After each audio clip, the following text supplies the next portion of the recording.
Secara etimologis, istilah mimikri berasal dari bahasa Yunani mimetikos yang berarti meniru atau tiruan. Mimikri adalah suatu mekanisme pertahanan diri yang dimiliki oleh beberapa organisme, terutama hewan, untuk menyerupai organisme lain atau lingkungan sekitarnya. Tujuan dari mimikri adalah untuk mengelabui predator atau mangsa, sehingga meningkatkan peluang bertahan hidup. Mimikri adalah salah satu bentuk adaptasi evolusi yang menunjukkan hubungan kompleks antara spesies dalam ekosistem. Kupu-kupu adalah salah satu kelompok organisme yang paling sering dijadikan contoh untuk mempelajari mimikri, karena pola warna dan perilaku mereka memberikan ilustrasi yang jelas mengenai bagaimana strategi ini bekerja dalam ekosistem. Dalam ekosistem, kupu-kupu menghadapi berbagai ancaman, terutama dari predator seperti burung. Untuk mengatasi ancaman ini, banyak spesies kupu-kupu mengembangkan pola warna dan perilaku yang menyerupai spesies lain yang tidak disukai predator atau beracun. Mimikri pada kupu-kupu tidak hanya melibatkan aspek fisik seperti pola, tetapi juga melibatkan adaptasi perilaku. Sebagai contoh, beberapa spesies kupu-kupu terbang dengan cara menyerupai spesies yang ditirunya untuk memperkuat ilusi tersebut. Pola mimikri pada kupu-kupu di Jawa Bali menunjukkan bagaimana spesies ini beradaptasi terhadap predator lokal dan tekanan lingkungan. Sebagai bioindikator, kupu-kupu membantu kita memahami kesehatan ekosistem, di mana perubahan pola mereka bisa menjadi sinyal gangguan seperti kerusakan habitat atau invasi predator baru. Studi ini penting untuk melindungi spesies endemik Jawa Bali yang rentan sekaligus mengungkap dinamika seleksi alami antara predator dan juga mangsanya. Selain itu, hal ini juga menggali mekanisme genetik di balik perubahan pola mimikri, memberikan wawasan tentang evolusi dan adaptasi spesies, khususnya pada kupu-kupu Jawa Bali.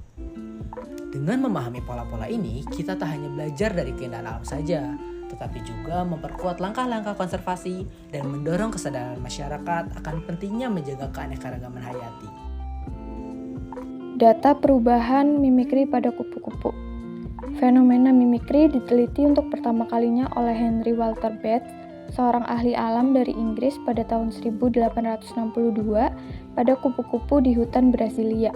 Sampai saat ini dikenal ada beberapa jenis mimikri pada serangga, dan beberapa jenis yang terkenal adalah mimikri Batesian yang merujuk pada nama H.W. Bates, sang peneliti pertama dari fenomena ini.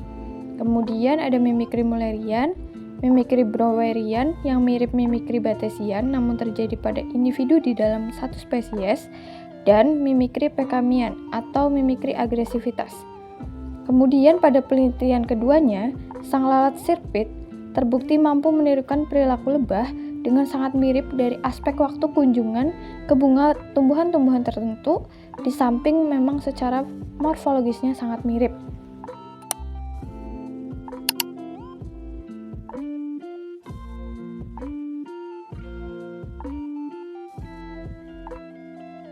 Baik, selanjutnya masuk ke pembahasan. Kelompok kami mengambil topik perubahan pola mimikri pada kupu-kupu Jawa Bali. Indonesia sendiri memiliki kekayaan jenis kupu-kupu yang sangat tinggi dengan lebih dari 2000 jenis kupu-kupu yang ditemukan di seluruh Indonesia. Nah, dari jumlah ini terdapat sekitar 600 jenis tersebar di wilayah Jawa dan juga Bali. Keanekaragaman ini menunjukkan bahwa kupu-kupu memiliki hubungan erat dengan habitatnya, di mana keberadaannya dipengaruhi oleh berbagai faktor lingkungan.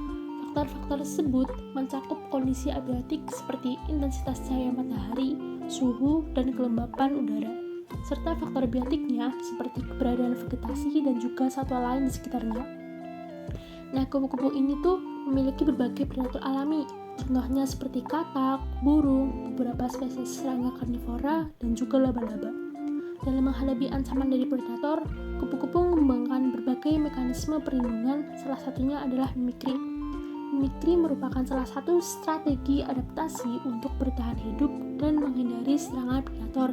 Mimikri dapat dibedakan menjadi dua jenis utama, yaitu mimikri Batesian dan mimikri Mullerian. Pada mimikri Batesian, spesies yang tidak berbahaya atau tidak beracun akan meniru spesies lain yang berbahaya atau beracun, sehingga predator akan menghindarinya. Sebaliknya, pada mimikri Mullerian, dua spesies yang sama-sama beracun atau berbahaya berbagi pola warna tubuh yang mencolok, dan pola warna ini dikenal sebagai aposematic atau warning coloration yang berfungsi untuk memperingatkan predator agar tidak mendekati mereka. Nah, di kawasan Jawa Bali ini, pola mimikri pada kupu-kupu sebagai respon terhadap predator lokal ditemukan pada beberapa spesies.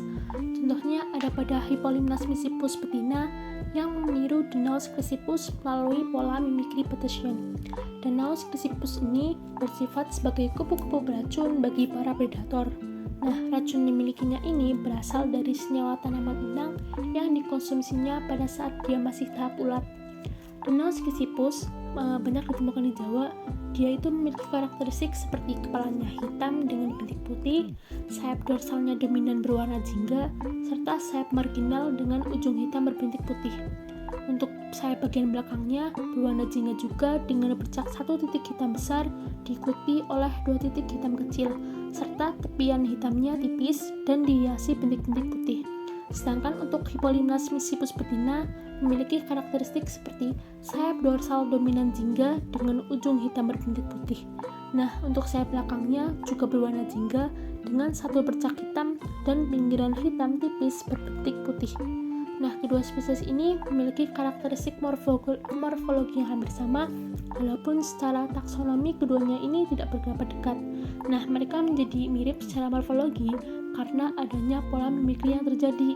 Namun, pola mimikri ini dapat mengalami perubahan seiring dengan adanya tekanan pada lingkungan dan juga predatornya. Perubahan lingkungan seperti berkurangnya populasi Danaus crisipus akibat hilangnya habitat atau munculnya predator baru dapat memaksa Hippolymus misipus untuk beradaptasi. Mereka mungkin harus meniru spesies lain ataupun mengembangkan pola warna baru agar tetap dapat bertahan. Selain itu, predator lokal juga dapat beradaptasi dengan mengenali pola warna asli dari Danaus crisipus yang pada akhirnya dapat mengurangi efektivitas pola mimikri Petrosian yang dimanfaatkan oleh Hippolymus misipus. Konsep evolusi pada mimikri kupu-kupu mencerminkan proses adaptasi yang kompleks, yaitu melalui mimikri sebagai adaptasi dan juga seleksi alam. Kupu-kupu akan melakukan dua jenis mimikri, yaitu ada mimikri Mullerian yang merupakan spesies kupu-kupu yang meniru satu sama lain untuk memperkuat sinyal peringatan kepada predator. Spesies yang memiliki pertahanan yang baik dapat saling menguntungkan dengan menyerupai satu sama lain. Sehingga pertahanan ini akan efektif karena predator akan belajar untuk menghindari semua spesies yang memiliki sinyal peringatan tersebut. Mimikri Batesian adalah spesies kupu-kupu non-beracun yang akan meniru spesies beracun untuk menghindari dari serangan predator. Melalui mekanisme ini, predator akan menghindari mereka, meskipun pada kupu-kupu tersebut tidak memiliki pertahanan diri. Yang kedua ada peran seleksi alam.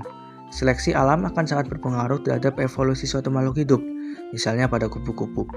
Spesies yang memiliki pola warna mirip dengan spesies yang beracun cenderung akan dapat menghindar dari predator.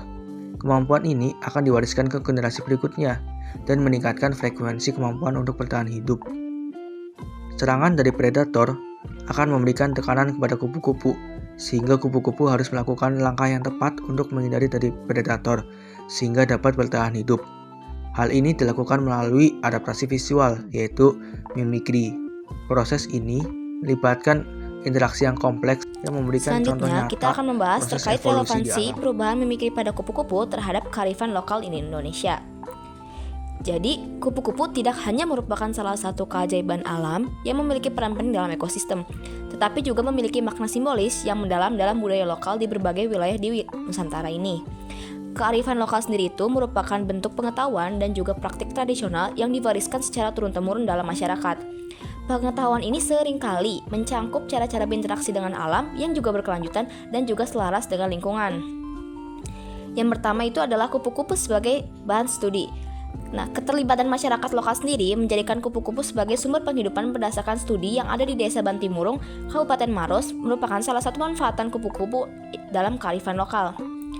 Keterlibatan masyarakat lokal menjadikan kupu-kupu sebagai sumber penghidupan berdasarkan studi ini, menurut Rusani et al., Bantimuruk sendiri dikenal sebagai kerajaan kupu-kupu karena keanekaragaman spesiesnya, termasuk spesies-spesies yang menunjukkan mimikri.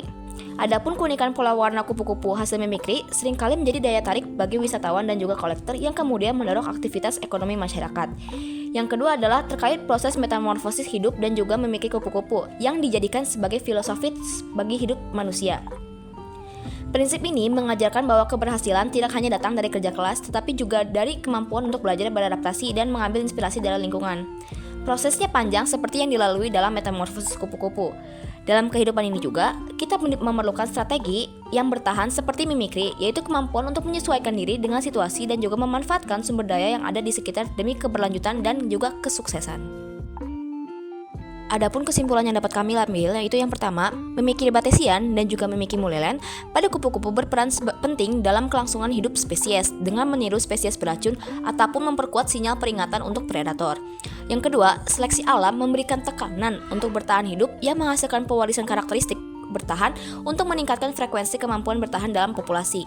Yang ketiga, pemanfaatan kupu-kupu dalam kerajinan tangan dan cenderamata seperti filosofi dari metamorfosis dan juga mimikri mencerminkan prinsip hidup yang mengajarkan pentingnya adaptasi, kesabaran, dan juga strategi bertahan dalam kehidupan manusia.